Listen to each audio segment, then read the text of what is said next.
आग लागली अशा पद्धतीनं तो ओरड केली आणि त्या आरोळ्यात त्यांना ऐकू आले, त्या उदलला पण आणि त्याच्या तो विजय कुमारला पण. आणि ते ऐकू आल्यानंतर त्यावेळेस पूर्ण बोगीत गोंधळ उडाला आणि त्यांचे बोगीसह आजूबाजूचे बोगीमध्ये सुद्धा गोंधळ उडाला, कारण त्या बोगी एकमेकाला लागूनच असतात. त्यावेळेस काही प्रवाशांनी घाबरून स्वतःचा जीव वाचवण्याच्या करता गाडीतनं दोन्ही बाजूला उड्या मारल्या आणि तो प्रयत्न ते करत होते, परंतु गाडीचा स्पीड होता आणि ट्रेन खूप वेगाने असल्यामुळे इतर प्रवासी गाडीतून खाली उतरू शकत नव्हते. त्यावेळेस कोणीतरी प्रवाशांनी स्वतःच डोकं चालवलं आणि साखळी ओढली.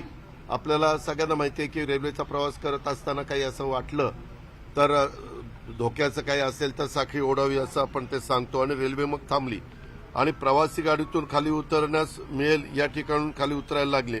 म्हणजे ज्या दरवाजातनं किंवा खिडकीतनं आणि खाली उतरल्यावर इकडे तिकडे जाऊ लागले. तेव्हा लगतच्या रेल्वे रुळावरून जात असताना बेंगलोर न्यू दिल्ली कर्नाटक एक्सप्रेस अतिशय वेगाने आली आणि रेल्वेच्या रुळावरील त्याच प्रमाणे रुळ ओलांडून प्रवाशांना धडका देऊन पुढे काही अंतरावर जाऊन थांबली. त्यावेळेस बऱ्याच प्रवाशांचे अक्षरशः शरीराच्या म्हणजे सांगणं पण मला म्हणजे योग्य वाटत नाही, इतक्या त्यांच्या शरीराच्या दुर्दशा त्या ठिकाणी झाली आणि बरेचसे प्रवासी त्याच्यामध्ये मृत्युमुखी पडले. काही प्रवासी जखमी झाले आणि हे झाल्या उदल कुमार आणि तो विजय कुमार हे देखील त्यांनाही धडक बसली, ते जखमी झालेले आहेत. उदल कुमार आणि विजय कुमार यांचा शोध घेत असताना 6 ते 7 प्रवासी मयत झाल्याने त्यांनी स्वतःच बघितले. त्याप्रमाणे झालेली घटना ही आहे. आतापर्यंत 13 लोक मयत झालेले आहेत. 10 लोकांची ओळख पटलेली आहे. 10 जणांची पूर्ण बॉडी मिळालेली आहे. 3 मध्ये थोडं शरीराच्या म्हणजे शरीर त्यांचं एक नाहीये, त्याचे गाडी अंगावरून गेल्यामुळं त्याचे तुकडे त्या ठिकाणी झालेले आहेत. त्याच्यात 1 पुरुष आणि 2 महिला आहेत आणि जखमी 10 आहेत, त्याच्यात 8 पुरुष आणि 2 महिला आहेत. अशा पद्धतीनं ही दुर्दैवी घटना घडलेली आहे आणि ते निव्वळ अफवांच्यामुळे घडलेली आहे. ह्या दोघांनी त्याच्यामध्ये ह्या सगळ्या गोष्टी केल्यामुळे घडलेली आहे. आता जखमींना पूर्णपणे शासकीय खर्चाने आम्ही उपचार करण्याच्या सूचना दिलेल्या आहेत. मुख्यमंत्र्यांनी पण दावा सोडून दिल्यात, आम्ही पण दिल्यात आणि स्वतः गिरीशजी आणि स्वतः कलेक्टर वगैरे सगळेजण, गुलाबराव पाटील आमचे पालकमंत्री सगळेजण तिथं आहेत. नंतर काही तासांनी मात्र त्या दोन्ही रेल्वे ज्या भागात जायला पाहिजे होत्या त्या भागामध्ये गेल्या आणि तशा पद्धतीनं पुन्हा हे पूर्ववत पदावर ट्रॅफिक त्या ठिकाणी आलेलं आहे. म्हणजे सिंड्रोमच्या संदर्भात आपण काही आढावा घेतलेला आहे का? 22 वरून 59 त्यामध्ये आत्ता आढावा घेतलेला आहे. काल माझी आढावा बैठक ह्याची चाललेली आहे, कशाची डिपार्टमेंट वाईज. त्या डिपार्टमेंट वाईज त्याच्यामध्ये पण चर्चा झाली. हा संसर्गजन्य रोग नाहीये. मी डॉक्टर लोकांना पण सांगितलं, सीएसला म्हणजे सिव्हिल सर्जनला पण सांगितलंय आणि आत्ता आम्ही कलेक्टर, सीओ आणि बाकीचे पण सगळे आम्ही अधिकारी होतो, तिथं पण चर्चा झाली. त्याच्या संदर्भामध्ये काळजी घेणं हे महत्त्वाचं आहे.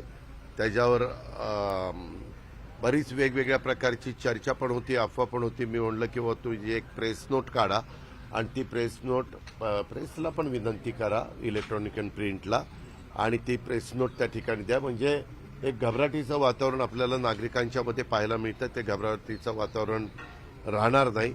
एक गोष्ट खरी आहे, संख्या 33-34 होती, ती आता जवळपास 59 पर्यंत त्या ठिकाणी पोहोचलेली आहे आणि बहुतेक जण पुण्यातच वेगवेगळ्या हॉस्पिटलमध्ये ते ऍडमिट आहेत, त्यांच्यावर उपचार चालू आहेत. महायुतीतील एक मंत्री आहेत नितेश राणे, अभिनेता सैफ अली खानवर जो हल्ला झालाय त्याबाबत त्यांनी संशय व्यक्त केला की नक्की हल्ला झालाय की ऍक्टिंग करताय.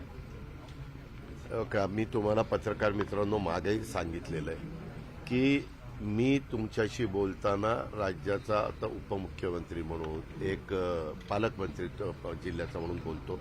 तुम्ही असं वेगवेगळ्या व्यक्तींनी कुठं स्टेटमेंट केलेलं असेल तर खरं कालच ते माझ्याजवळ बंदरे आणि 2 डिपार्टमेंट त्यांच्याकडे त्याचा आढावाच्या करता आलेले होते.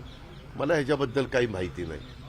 मी त्यांना विचारीन. आता प्रत्येकाला, तुम्ही अनेक पत्रकार आहात, एखाद्या पत्रकाराच्या मनात वेगळं काही आलं ते तो त्याचा त्यांनी जर काही त्यांच्या मनात असेल तर डिपार्टमेंटला सांगावं. मी पण डिपार्टमेंटला फार तर सांगेन की असं कोणाच्या मनामध्ये शंका कुशंका असेल, वास्तविक ती व्यक्ती सापडलेली आहे. ती व्यक्ती बांगलादेशमधनं आलेली होती.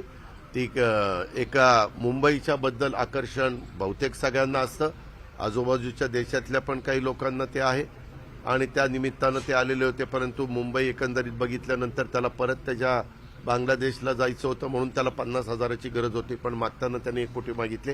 हे सगळं मीडियाच्या पुढं आमच्या पोलीस खात्याने सांगितलेलं आहे आणि जे काही आत्तापर्यंतची माहिती आहे त्यामध्ये अजून तरी तसा क्लू मिळालेला नाहीये.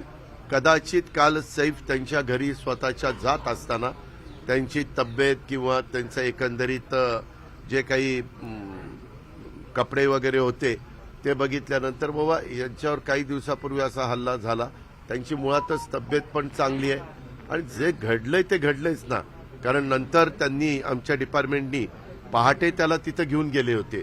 तू कुठल्या बाजूने वर गेला, कसा गेला, कुठला जिना वापरला, कुठल्या डकमधनं आतमध्ये शिरला, तिथं शिरत असताना ते घर कुणाचं आहे तुला काही माहिती होतं का? तर तो म्हणला मी अजिबात ह्या कुठल्याही गोष्टी मला माहिती नव्हत्या. मला एवढंच माहिती होतं ह्या सगळ्या भागामध्ये एक श्रीमंत वर्ग राहतो, अनेक ॲक्टर ॲक्ट्रेस निर्माता, त्याच्यामध्ये दिग्दर्शक, अशा वेगवेगळ्या क्षेत्रातले लोक तिथं राहतात. अशा पद्धतीनं तो गेलेला होता. त्याच्यामुळं मला हे तुम्ही विचारल्यानंतरच कळलं, मला काही माहिती नाही. माझी आता पुढच्या मीटिंग असल्यामुळे मी निघतो. अरे थांबा ना, एक एक अरे थांब ना बाबा, आता हे लालपरी काढतोय तू, बांगलादेश काढतोय, एक विचार भाडेवाढ होणार आहे त्याच्याबद्दल जो विचार झाला नाही. एक आता अजून आमच्या पुढं तसा प्रकारचा प्रस्ताव आलेला नाही. परंतु एक गोष्ट खरी आहे, लालपरी म्हणू नको, आपल्या एसटी म्हण, कशाला लालपरी तांबडीपरी म्हणतोय.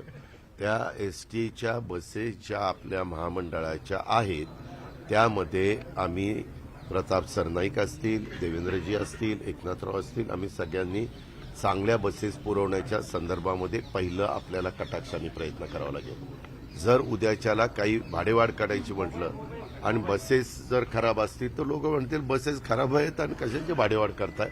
तर आम्ही चर्चा करू आणि त्याच्यातनं योग्य मार्ग काढण्याचा प्रयत्न करू. व्हायरस जो आहे, सिंड्रोम जो आहे तो दूषित पाण्यामुळे पसरतोय असं पीएमसीला संशय आहे आणि नांदेड सिटी किंवा किरकिटवाडी या सगळ्या परिसरात एका विहिरीतलं पाणी जातं आणि ती विहीर दूषित असल्याचं सांगितलंय. ह्यामध्ये ताई आपण सांगितलंय तसं ज्या ज्या गोष्टी वेगवेगळ्या, एखादा नवीन गोष्ट आली, करोनाच्या काळात पण करोना आल्यानंतर प्रत्येकजण आपापल्या परीनं सांगायला लागला, रेमडेसिवीर घ्या, अमकं करा, तमकं करा, बऱ्याच गोष्टी सांगितल्या. नंतर सिद्ध झालं की या सगळ्या चुकीच्या होत्या, वेगळं काही करायला पाहिजे होतं. वॅक्सिन निघाल्यानंतर नाही का ह्या गोष्टी आल्या. तसं ह्याही संदर्भामध्ये हा एक नवीन आजार आलेला आहे. त्याबद्दल प्रत्येकजण आपापल्या परीने सांगते. पण काल आढावा घेत असताना संबंधित खात्याचे मंत्री प्रकाश आंबेडकर साहेब पण माझ्यावर होते, सचिव महोदय पण होते. त्या सगळ्यांनी सांगितलं की ह्या संदर्भामध्ये घाबरून जाण्याचं कारण नाही आणि त्याची खबरदारी आपण घेतोय, लोकांना जागृत करण्याचा प्रयत्न करतोय. लोकांनी कुठलंही पाणी पिताना काही इकडनंच आल्यानंतर असं प्यायला पाहिजे असं नाही. उकळून पाणी प्यायलं तर बरेच आजार होण्याचा गोष्टी थांबतात. दादा हिंदुत्ववादी संघटना अशी मागणी करतात की विशाळगडावरचं जे रेल्वे दुर्घटना तुम्ही म्हटलं की अफवा पुढे झाली ती घटना, तर अफवावर जे